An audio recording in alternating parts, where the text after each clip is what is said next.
the day Shanti spoke. The first light of dawn gently touched the snow-capped peaks of the Himalayas, spilling over the Kathmandu Valley like a whisper of hope.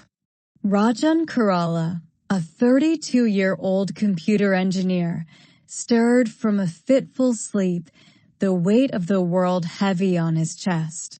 He had barely slept for weeks, consumed by a singular mission that had taken over his life, creating an AI that could prevent the unthinkable.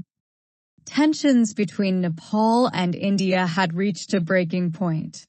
A territorial dispute that had simmered for decades was now boiling over, threatening to engulf the two nations in war. Both governments had mobilized their forces, and the media was ablaze with predictions of imminent conflict. But it wasn't just the headlines that haunted Rajan. It was the faces of innocent civilians, families, children, the elderly, who would suffer the most. He had seen the devastation of war up close when his grandfather shared stories of past conflicts, stories that painted war not as a matter of national pride, but as a wound that bled across generations. Rajan sat up in bed, his heart heavy, but his resolve unbroken. The first rays of the sun caught the photo of his grandfather on his bedside table, his weathered face a reminder of the pain war had sown. "I can't let it happen again," Rajan whispered, the words a vow. Today was the day that Shanti, his AI, would be put to the ultimate test. He dragged himself out of bed, the cool morning air biting at his skin as he moved to his desk. His apartment was a small, cluttered space, filled with the remnants of his work, open laptops, notebooks scribbled with ideas, and computer parts strewn about. It wasn't much, but it was home. More importantly, it was where Shanti had been born, an AI named after the very thing Rajan longed for, peace. Shanti was no ordinary AI. It was the culmination of Rajan's life's work, designed to analyze vast troves of data, from military strategies to diplomatic exchanges, and propose peaceful resolutions to conflicts. Rajan had spent months coding, testing, and refining Shanti, driven by a desperate hope that technology could succeed where humanity so often failed. The hours passed in a blur as Rajan fine-tuned Shanti, feeding it the latest intelligence reports, satellite images, and diplomatic cables. He barely noticed when the sun rose higher, its light now harsh against the screen of his laptop. The city outside buzzed with life, oblivious to the storm brewing on the horizon. But Rajan couldn't afford to think about the outside world. All that mattered was the task at hand. As the clock struck noon, Rajan's stomach growled, but he ignored it. There was no time for food, no time for anything but the work. His fingers flew across the keyboard, his mind racing with possibilities and contingencies. Every second counted. If Shanti failed, if the AI couldn't find a solution, the consequences would be catastrophic. Outside buzzed with life, oblivious to the storm brewing on the horizon. But Rajan couldn't afford to think about the outside world. All that mattered was the task at hand. Finally, as the afternoon sun began to dip, casting long shadows across his desk, Rajan was ready. He took a deep breath, his heart pounding in his chest. This was it, the moment of truth.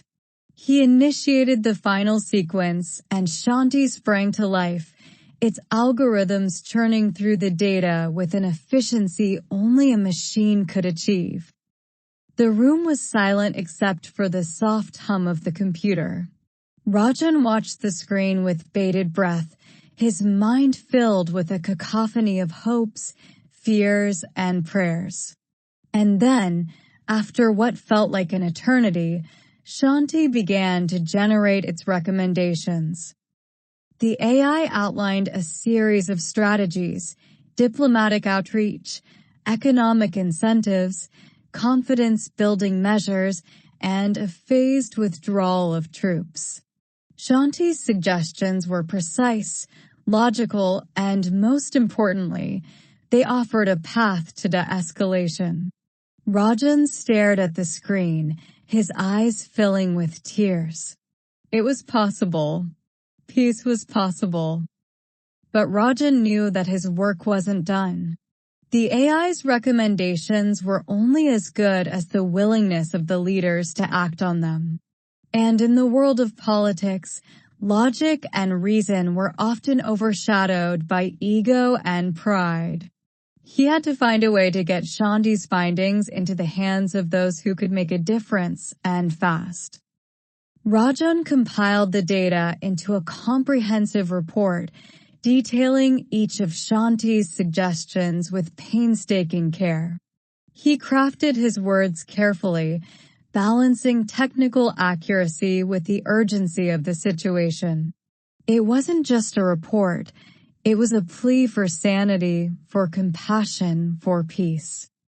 As the afternoon light faded into evening, Rajan contacted every connection he had in the government, from former classmates to colleagues who had taken up roles in various ministries. He knew that time was running out.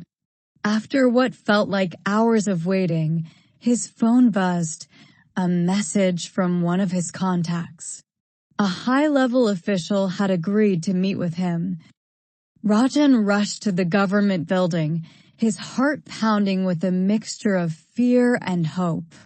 The streets of Kathmandu were alive with the sounds of evening, vendors calling out their wares, children playing in the narrow alleys, unaware of the storm that loomed. But Rajan's mind was focused solely on the task at hand. He arrived at the imposing government building, its walls steeped in history and power. He was ushered into a conference room where a small group of officials sat, their faces etched with the stress of the crisis. They looked at Rajan with a mix of skepticism and curiosity. After all, who was this young engineer claiming that an AI could prevent war? But Rajan wasn't deterred. He presented Shanti's findings with the calm determination of a man who had everything to lose. He spoke of the devastation that war would bring, the lives that would be shattered, the futures that would be lost. And then he laid out Shanti's recommendations, point by point, showing how peace could be achieved if both sides were willing to compromise. The room was silent as Rajan finished. The officials exchanged glances, their expressions unreadable. Finally, the most senior among them spoke, his voice gruff but not unkind. "This is impressive, Mr. Kerala.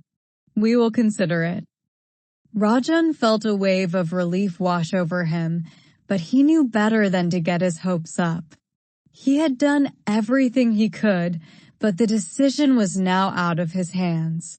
He left the building as the sky turned a deep shade of indigo, the first stars beginning to twinkle above the mountains.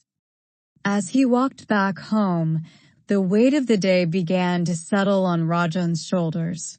The adrenaline that had kept him going all day was fading, leaving behind a profound exhaustion. He felt as though he had aged years in just a few hours. But there was also a glimmer of something else, something that felt like hope.